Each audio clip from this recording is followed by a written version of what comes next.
Okay, it is exactly 8:31, and today is excuse me, Wednesday, November the 20th, and welcome to our Week 8 lecture. Week 8 lecture. That means we have just 3 more weeks to go in this course, and I have already said that assignments from weeks 1 through 5 will not be accepted anymore. So if you submit anything from 1 to 5, it is not going to be accepted. Week 6 and 7 are late, but you will lose points unless I know that there are extenuating circumstances. So I want to bring to your attention where we are. So today I'm going to discuss in this week 8 your assignment for next week, which is your final lecture, your final part of your course project. I'm going to make sure you understand the requirements that you should have in week 9. I already did week 7 when I did week 6 lecture, which was the last lecture. So now let me share my screen with you, and let's get started. Okay. So we're coming down here. As you know, the rubrics are located in each module, and your lectures have been recorded and posted in here, as well as emailed to you for week 1, week 2, week 4, and week 6. And again, week 6 lecture contains details regarding the week 7 project. Week 4 lecture, of course, covers week 4, and then week 2 covers week 2 of the project. So now I remind you that assignments that were due Sunday the 17th were extended to Monday the 18th because of a Blackboard outage that took place on Sunday the 17th. I was in the middle of grading your papers for week 5 to catch up, and week 6 rather, to catch up. And so I'm going to be working on getting week 6, and then of course week 7 completed as well, so we can catch up. All right. So let's take a look at this week's announcement. So we're going to talk about parole today and what parole is all about. And I sent you the PowerPoints for 7, 8, and 9 already. And we're going to discuss defining parole, its issues, and then we're going to conclude with a conversation with a parole officer, so you'll see how parole operates. And then your discussion assignment, which your initial post was due on last night, your parole violations and the parole officer's role. Your initial posts were due last night, Tuesday, the 19th, and your reply posts are due Saturday. And then finally, your written assignments are due this Sunday. Why parolees fail and what can be done, and I'll go over the details with the rubric. And then your quiz. I already encouraged you to, in order to prepare for your quiz, go through the module, the material, the outline, and of course listen to the lecture to maximize your opportunities to do well. So now let's go look at the course calendar, which I go through every time we do a lecture. And be aware of the fact that after this week's lecture, there is only one more lecture that takes place, and that's week 10, and that'll be December the 4th. So here we are here, and here are your assignments. As I was sharing to you your reading assignment, you click on that, you'll see what it is. And then your initial post, the topic, your live lecture now, your reply post, and then your written assignment and your quiz. And then next week, as I said, during week number 9, I will not cover the assignments, except I will cover the discussion post. And you can see that the final lecture is December the 4th. If you go and look at your calendar, you will see that I will post the lecture during that lecture. This will be week 9. Now, so we won't have a lecture. So, by the way, in next week I will be posting the details so that you can get your assignments completed for, well, no, week 9 is, I'm sorry, week 9 is this week, next week. Then the following week is week 10. So I'll be posting during week 9 your ACAT information as well, which I've had it for a while, but I've been holding on to it. All right.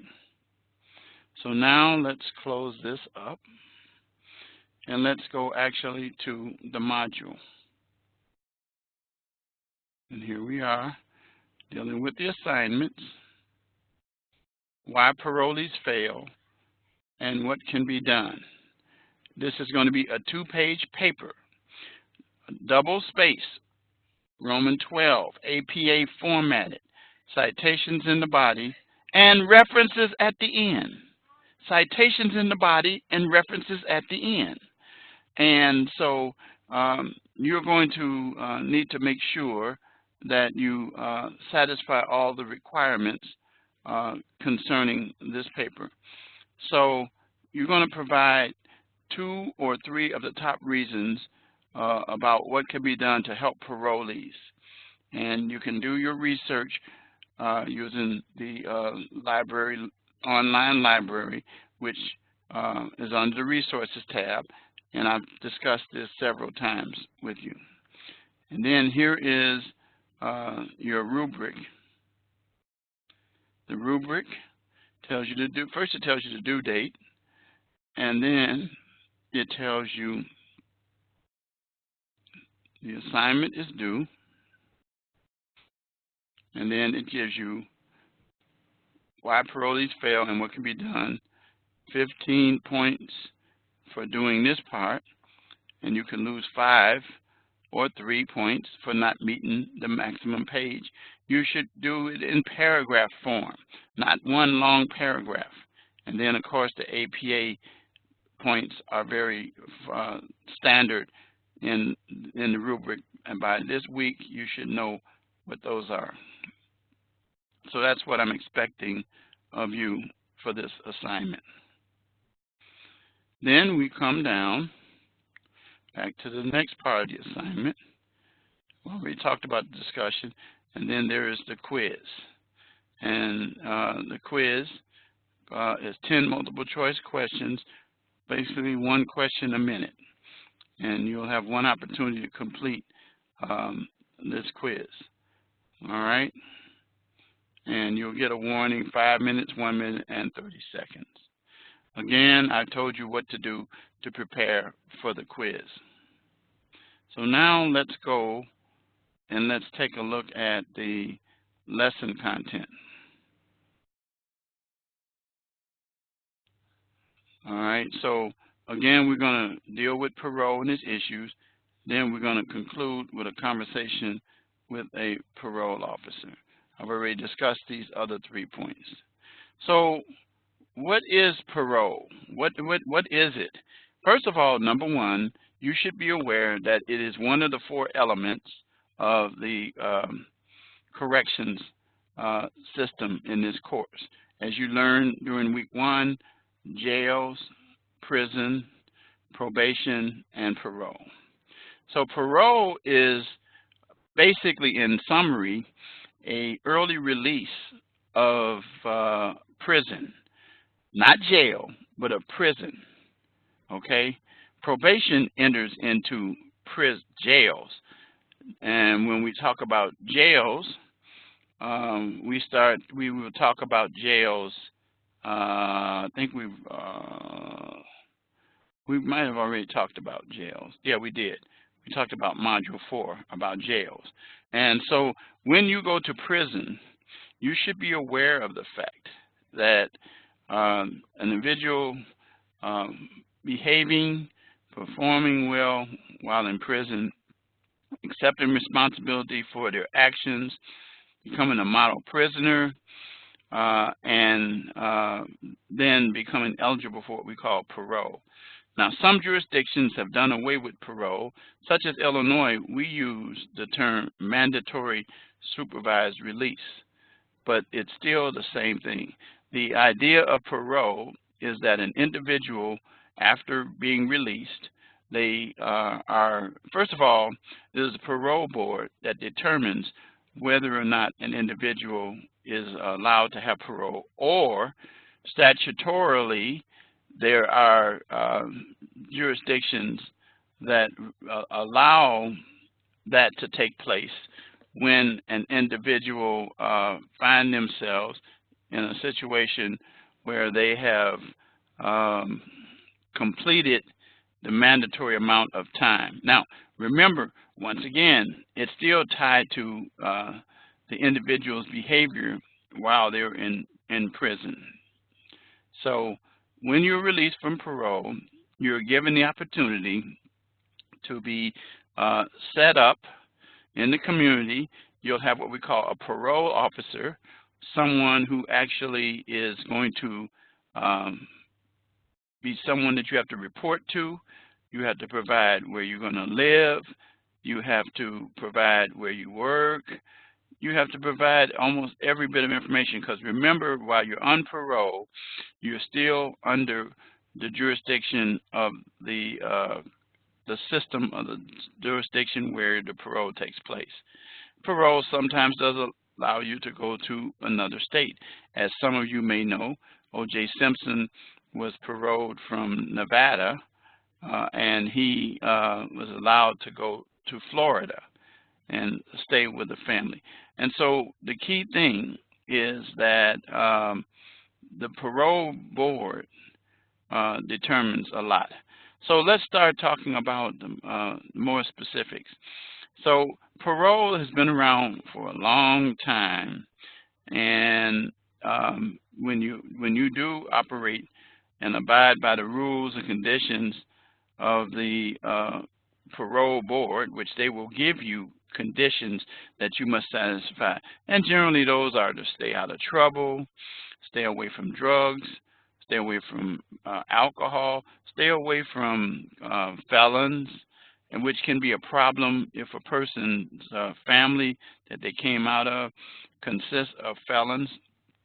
But the truth of the matter is that individuals find themselves in situations where the key is to have that individual to, I say, blend in to the community as a whole. It's like a reorientation, because you're going to be coming out of prison where you may have developed some bad habits, but you're going to have to leave those behind, or else you're going to do what we call VOP, which means violation of parole in this instance. It's also the same acronym that's used for probation as well. But so when you violate that parole, you are brought before the board and to determine whether or not, or the judge, determine whether or not the violation is bad enough to take your freedom away that you earn from parole, and to allow you to spend time in prison. Now, if you committed an act, not only would you violate the parole, but you also could be charged with that additional act. And so there are times when individuals are paroled pretty fast, and then there are times when individuals are not. So parole is, as I said, is discretionary if indeterminate sentencing, And so that means that the board determines, or it's mandatory in the determinate sentence, which means if you serve a certain period of time, then you are granted the right to parole. But as I said earlier, the board determines who and when parole is granted, and also the authority to revoke parole as well. As I said, similar to probation, it is a privilege and not a right. Parolees are entitled to hearings, due process hearings, if they are charged with a violation and a petition is filed, and they have a right to face their accusers. They have a right to present their side to determine whether or not the act for which they are brought before the parole board was serious enough to result in a revocation of parole. In other words, sending that person back to prison to spend the rest of their time. So there's a written document and all the evidence that's provided, and again, the right to cross-examine witnesses, the right to confront those witnesses, and then also an attorney could represent those individuals as well. And so the bottom line is that the Constitution requires due process to be provided and afforded to individuals before their parole is revoked. Now, when you are released, you are assigned to a parole officer, and one of the requirements and things that the parole officer will do is to sometimes, depending upon the circumstances, you have a GPS on you so that people know where you are. Such as, for example, the GPS might be on you that says you're not supposed to leave the state. I know of an instance just recently of someone who had their son who was released from prison, and she inadvertently crossed the state line. I mean, just a little bit. And the GPS picked up that, because there's organizations that monitor that kind of things, And we have some of our former students who work for organizations, companies that do that the state hires. At any rate, this person's parole was revoked. They were taken into custody, and then they came before a judge, and it was explained, what happened, and they allowed the person to continue with the parole. So it wasn't they trying to avoid. I know of an instance of an individual who he didn't have a GPS or ankle bracelet or anything on him, but he left one part of Illinois, Calumet City, as it's called, but the very next, across the street was in Indiana, Hammond, Indiana, to be exact.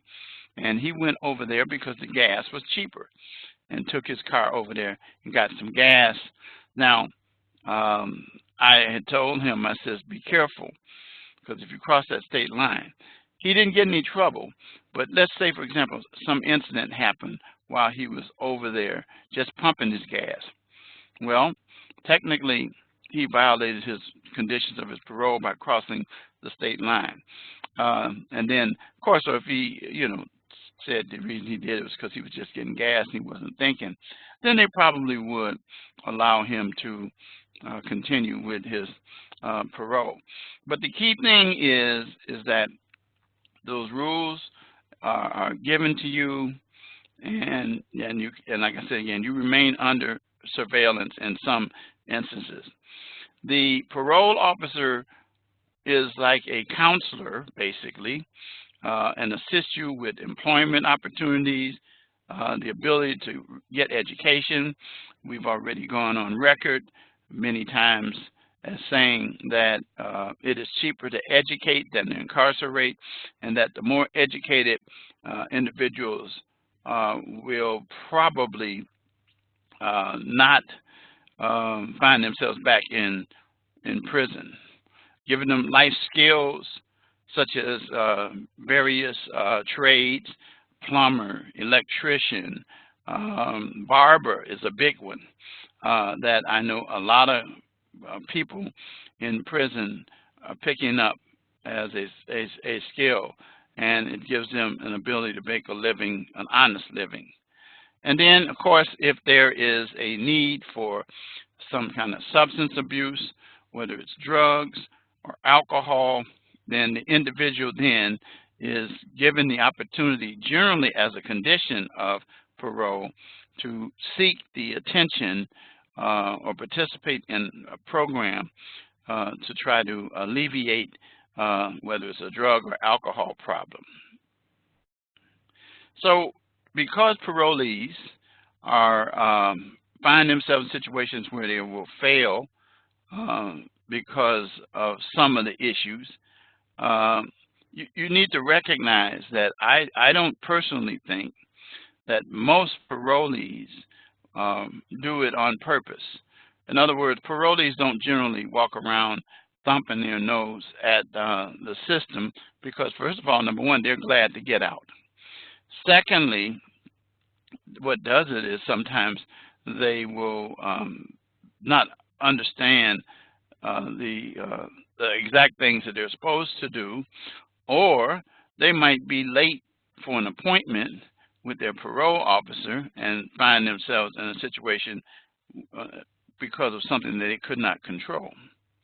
So the point of the matter is that parolees that come out will all the time, and I do mean all the time, violate parole in situations where there's a substance abuse issue, because substance abuse is something that, again, the individual, as I teach in my drug and crime course, that it is something that the individual doesn't have control of their lives, and it's often said they have this thing called a monkey on their back, and so they're at the mercy of the drug or even alcohol if they have those kind of risks.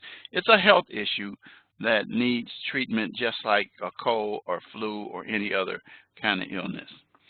So, as it says here, parolees find themselves violating because of some of the things that I just said. And so it is important that individuals who are on parole dot I's and cross T's. In other words, make sure that they are in compliance with their parole conditions so that they won't end up back in jail or in prison. So it is going to work better, that is parole, as it says, when there are support systems provided for the parolees. And unfortunately, you should be aware that parole officers are not able to cover all of the needs of the parolees, so they try to do the best they possibly can. And that's because of budgetary issues, and it also is because, you know, people have second chance programs, and they have only so many jobs that they will allow people to get hired. So, and then housing becomes a problem for parolees, especially if the parolee is a sex offender. There's all kinds of problems that happen in the communities where they move, and so housing sometimes becomes a problem. But there is a need, as I said, for serious counseling, as I said, employment and job training, and connecting with peers and family. Again, as I said before, and I'll say it again, that when those peers are there, that you find them as felons, there's a problem there. So now let me talk about the typical parole board hearing is where the board is there. There usually is a prosecutor, and there usually is a defense attorney who represents the parolee. There is also generally some individuals who will testify against those individuals who are seeking parole, and present reasons why parole should not be granted. One of the most publicized paroles is the one that had the most publicized case, the Orenthal J. Simpson case. So his parole hearing from Nevada was on TV, and people were able to see it. And it was a very unusual and not your typical parole hearing. If you saw it, you will realize that what happened is, first of all, there was no opposition to his being released on parole. In fact, very unusual, one of the victims encouraged the board to grant him parole because he felt that he had accepted responsibility and that he apologized to the complainant, and so the complainant became an ally for O.J. Simpson. In addition, there was no prosecutor present. There was no one to prosecute or to stop it. But that generally comes about when there's no one who feels like there's any reason to continue to hold him. Keep in mind and remember, the parole had nothing to do with the murder which he was found not guilty. It had to do with him trying to recover some of his personal items in an improper fashion. And so as a result, he ended up incarcerated, and then was a model prisoner. He helped other individuals who were in there. And all of this information came out during the hearing. And so the board voted unanimously to grant him the parole.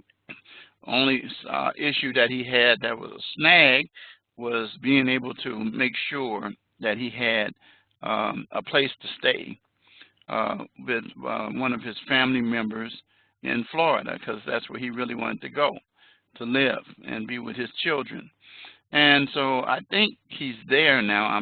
My last recollection is that he ended up going to Florida, but he is I don't know how much longer under the jurisdiction of the Nevada Parole Board. So if he does something to get himself in trouble where he's in Florida, then he'll be sent back to prison, not in Florida necessarily, but in Nevada, and then there would be a violation of his parole or VOP petition filed, and it would come up before the parole board. And all the things I said, the due process requirements would be in place for him to decide to oppose that. And so that's pretty much how parole operates. Again, it might be called different names in some jurisdictions, but the animal operates the same way, and I call it the animal because it's a system that operates the same pretty much across the country. And again, states have their own methods, whether it's based on determinate or indeterminate sentencing.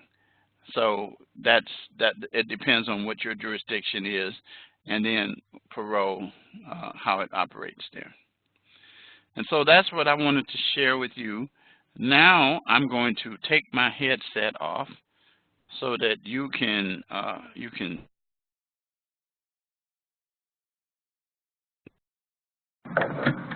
and I'm going to take my camera, my video, and stop it, so then you can take a look at this 14-minute video.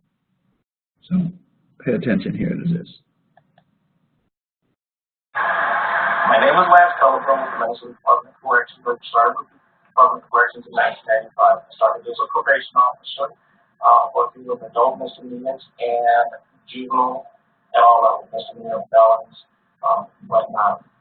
Did that position for many years before becoming a supervisory release probation officer, working mainly with adults, solely with adults. Did that for many years before I took the current position that I'm working in now, the supervisory release agent. And CIP, challenge incarceration program. And both programs are the equivalency of parole. These people have been to prison and are serving the remainder of their prison sentence in the community. That is correct. All of the clients that I've worked with have been sentenced to prison, served their immediate time in prison, and then released on their remaining third of supervision in the community. However, on the CIP program, or Challenge Preparation Boot Camp program, those individuals are released early as inmates still living in the community working off their prison sentence. Okay. Okay. So what does that mean, that you get everybody who comes out of prison? When an individual is sentenced in the court system to prison, those individuals that go to prison are evaluated at the institution, determining their risk to public. If their risk score reaches a certain level, they are assigned to an intensive supervised release team. I am a part of that team that supervises some of the more risky cases in the state of Minnesota. Those would be cases of murder, possibly all sex offenders that are significant risk to public safety, and level 3 sex offenders, level 2 sex offenders, but not necessarily all sex offenders are considered a risk to public safety. I'm also a CIP agent. CIP stands for Challenge Incarceration Program. We handle the individuals that come out of the Minnesota Virtual Boot Camp. And so we have a boot camp system for early releasees. We have met the criteria for early release. But they have gone to prison in order to participate in this boot camp. That's correct. I am a supervised release agent now. My primary, I work mainly and only with individuals who are released from prisons. Okay, what are the qualifications to do your position? The qualifications to be a what's called a corrections agent are a 4-year degree in corrections or an equivalent background such as sociology, psychology, also an internship up to 100 hours or equivalent work such as including pre-sentence investigations, case management. You might look at other types of employment such as case manager within the institution and other case management type jobs within the community and other social work type jobs in the state. Is there a typical day for you? Yes. Some days are very typical. You wake up, you get dressed, you check your vehicle. All of our contacts, all of our work is in the community. We operate out of, as an incentive supervised release agent, we work out of the car. The car is set up like an office. It has a laptop. It looks like a lot like a squad car. We review the previous days or from the last time we worked current notes that were inputted on all clients. I have sometimes, a lot of times, a to-do list that never seems to go away. And just gets longer and longer each day. Review that, and then basically start setting up a contact list of the people I'm going to see for that day. Then load up my car, check my vehicle before I leave, and then head out onto the road. So once you're on the road, are visits typical home, because you're at their home, correct? In their home, workplaces, and any place that they talk to an agent about frequently. Could be a community service site, could be a support group meeting. Okay. So what might happen at a visit? In a typical home contact, an agent will head into the residence, do a brief walk through the residence to make sure that everything is status quo, that there's nothing out of the ordinary going on. Once that has been established, we start to work on basically the housekeeping things. What conditions have you met to this point? The standard conditions, a lot of our people have community service treatment, things like that. We discuss those housekeeping things.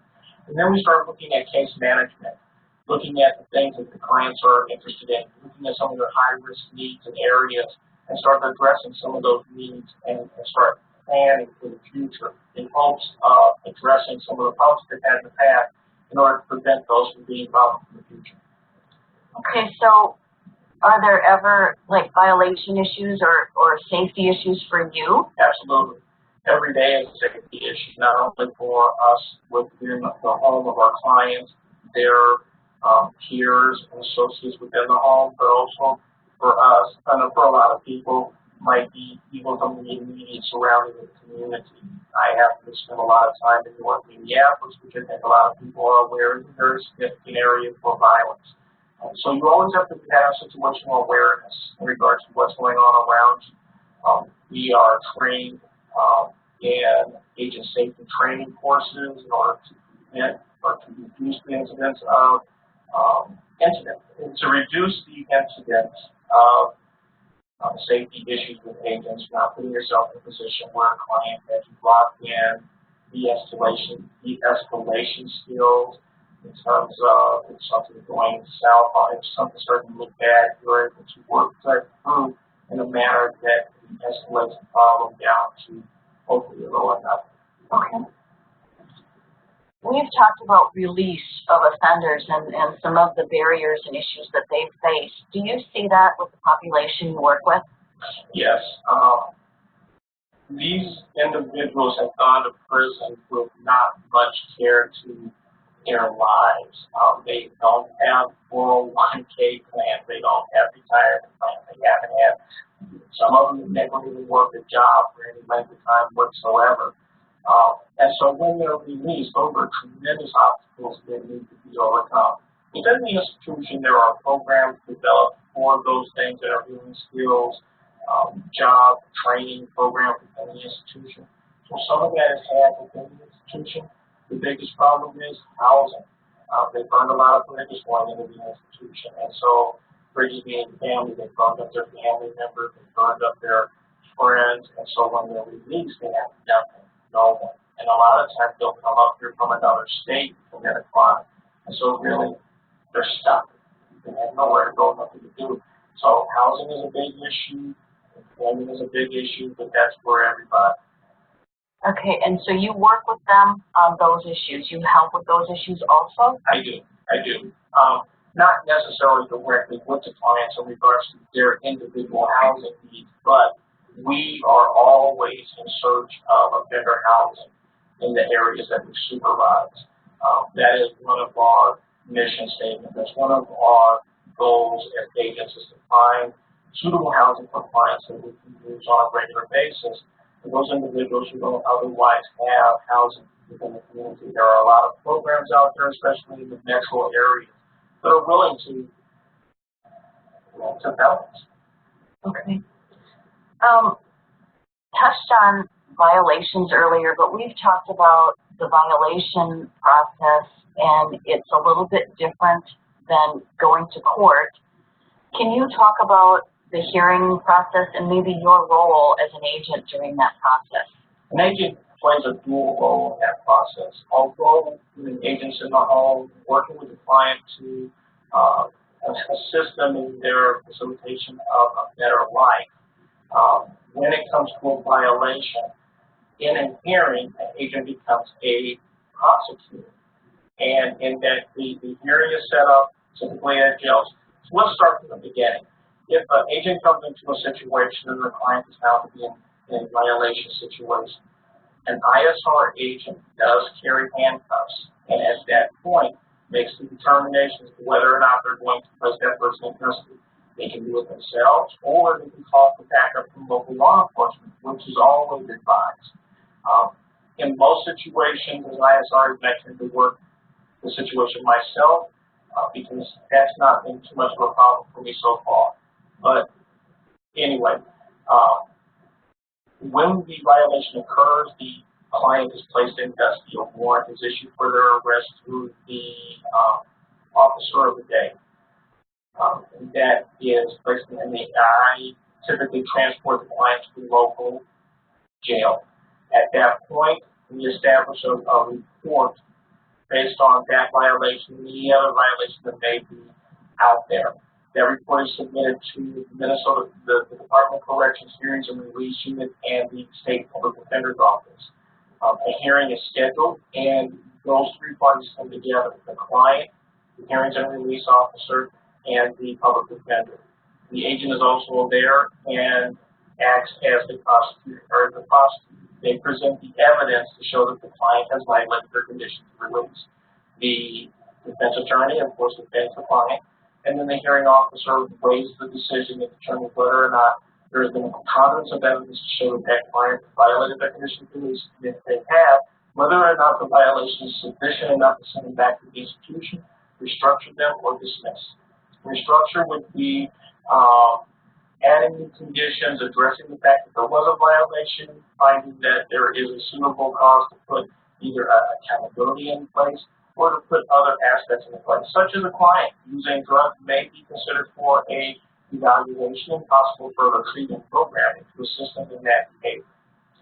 So sometimes intermediate sanctions can be used instead of reincarceration. Intermediate sanctions are agents will have at their disposal in the field, and what they'll do is it acts like a revocation within the institution, but without the hearing officers. The agent will ask the client if they're willing to participate in this program, and then at that point, the client may be willing to engage in those things that we talked about in our restructure, such as further chemical dependency programming, and an intermediate sanction that would be a loss of privileges. They even voluntarily go on to an electronic monitor to address accountability issues. Okay. And you mentioned a hearing officer. Is that like a parole board in other states? It would be like, I think a parole board would be set up more in a factor of having multiple individuals at a table evaluating a person's adjustment to be released from the institution. I think it's more like a judge in this particular case. I would equate it more to the judge's role.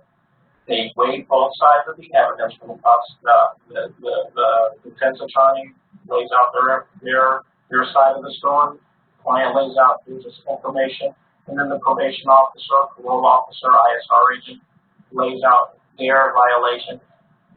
The hearing officer / what I would consider the judge takes all that information in and determines whether or not that person is in violation or not. Okay.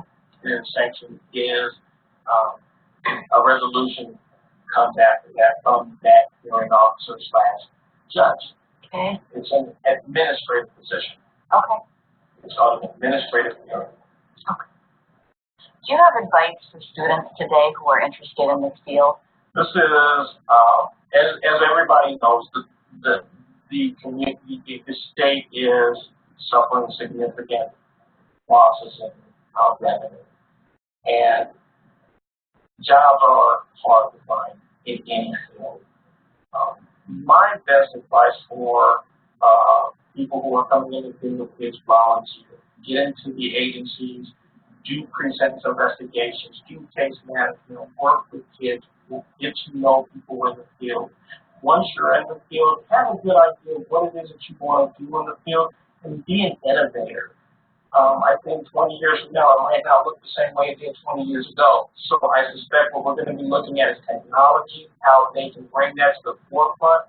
Those individuals coming into the field can be an asset to that agency, not necessarily somebody who wants to sit behind the desk all day or who wants to just collect a paycheck to do a job so that they can, and collect a paycheck to do the job to do what they want to do elsewhere. It's those who really love the job and really bring something to that agency that are really going to make a difference in how we see corrections in the future. Okay, thank you. Okay, so you see number of things that came out of this video. First of all, you see that it's not a desk job, and you know, a lot of people look at parole officers and they have a uniform now. I know in our jurisdiction they have uniforms that they wear. They're like jumpsuits almost, and they look almost like bounty hunters. And then the other thing is that, as pointed out, it's not a desk job. The office is generally the vehicle that they have. It's like a police squad car. And the cars look like police cars as well when you see them. They're not marked. They don't have parole department on it. They're plainclothes cars. But you can tell. And then the other thing that you should be aware is the education requirements. You cannot be a parole officer anywhere that I know of without a bachelor's degree at a minimum.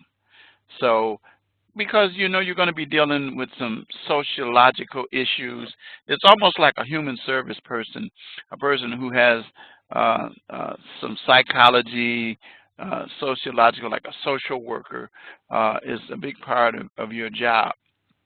And caseworker, those kind of things. So you're going to do those kind of things, and then you're going to have the responsibility as almost as a law enforcement officer, because you heard him say they have handcuffs, and they can call for backup from the local authorities as well, and take a person into custody before they transfer them back to the facility where they end up, where the jurisdiction controls their parole.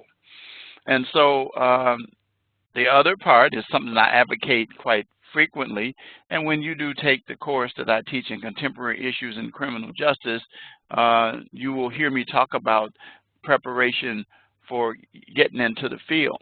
And you heard him say volunteer. That's what internships, externships, and things of that nature get involved, because when people get to know you, it opens up a possibility that you have increased your chances of getting a position. And because there are budgetary issues, and there are requirements that you know, merit tests and things like that that you have to take. But my point being is that to get your foot in the door, and you have to understand something, that you start at sometimes a lower level, and then you work your way up to you know, becoming a parole officer. And so those are just a few of the things that should stand out with you. You have to be a good communicator.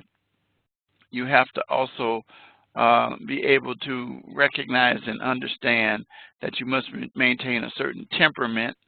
How you treat the parolees are like human beings. They're human beings. And as I said, to law enforcement officers, the same kind of thing applies. So I just wanted to share that, and I'm going to adjourn the session tonight. I'll be sending the link to everybody.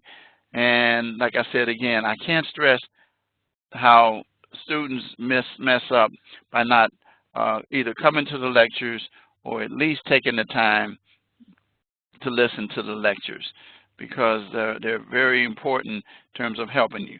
Now, before I adjourn, I forgot I got to go back and I got to share my content, because I want to take you to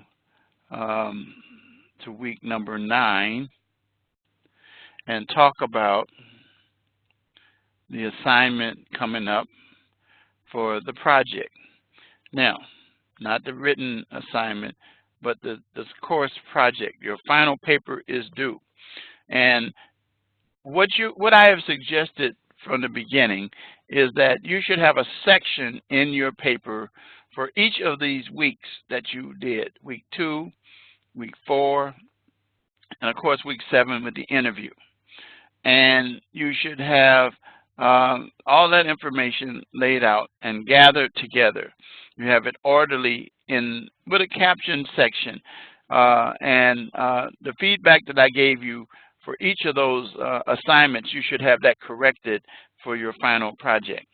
So in addition to that, you're going to incorporate research, which I have always been encouraging all along, to present your findings and solutions to the challenges that you identified during your interview with your interview questions. Remember there were 5 interview questions that were found in week 1 module, and there are 3 additional questions of your own. Remember, they should be open-ended, the ones that you come up with your own. The questions that we have in there for you that are mandatory are open-ended, which means that you ask the question and it requires more than a yes or no answer. It requires providing some details and information which you should be able to utilize. And you should be able to cite the source as the person you interviewed. The research should also contain a minimum of 3 scholarly resources and should focus on the challenges and solutions. And the scholarly resources are explained in the project requirements in week 1. And the purpose is to deepen your understanding of the challenge and solution, and the project should conclude with your recommendations based upon your interview, research, and how the system can effectively manage the challenges that you cover. This is an opportunity, again, for you to utilize your transferable skills of communication, information literacy, and also solving essential issues, the critical thinking aspect that's demonstrated in your papers. Citations in the body and references at the end. Citations are required also in the interview, but not references, as you recall from week 7. So you could go back and look at the requirements in Module 1, Introduction to Project and Field Visit, and submit your assignment by the due date, which is a week from Sunday. So here's the rubric, and you stand a chance to lose 100 points if you don't follow. And make sure that you look at the rubric, because it tells you everything that I just concluded talking to you about. All right. Now, here's what I want to point out to you. Let's go back, and I'm going to show you by going back to Module 1, and you go to the lesson content, and you scroll down past this, right here. This is your introduction to your project. And if you scroll down, it tells you each of those 2, 4, and 7 weeks, and now here. And it tells you the interview questions are right here, and then 3 others. Remember, your paper should be double spaced, not single spaced. And then your agency that you research. Remember, you selected an agency during week 2, and you're going to write the paper based on the requirements that I already have told you for week 4. And then these are things that you deal with. And so that's pretty much it, and it breaks down the various transferable skills of ethics, professional responsibility, digital fluency, information literacy. Okay, and then evaluation, and I tell you each of these assignments are separate, but you're going to bring them all together for the final. All right, so this is where you get the information, and I covered it during week 1. Okay, so with that, I'm going to go and I'm going to say go back into the classroom, and I'm going to say good night to you. And see you during the final lecture, which is 2 weeks from tonight. Good night.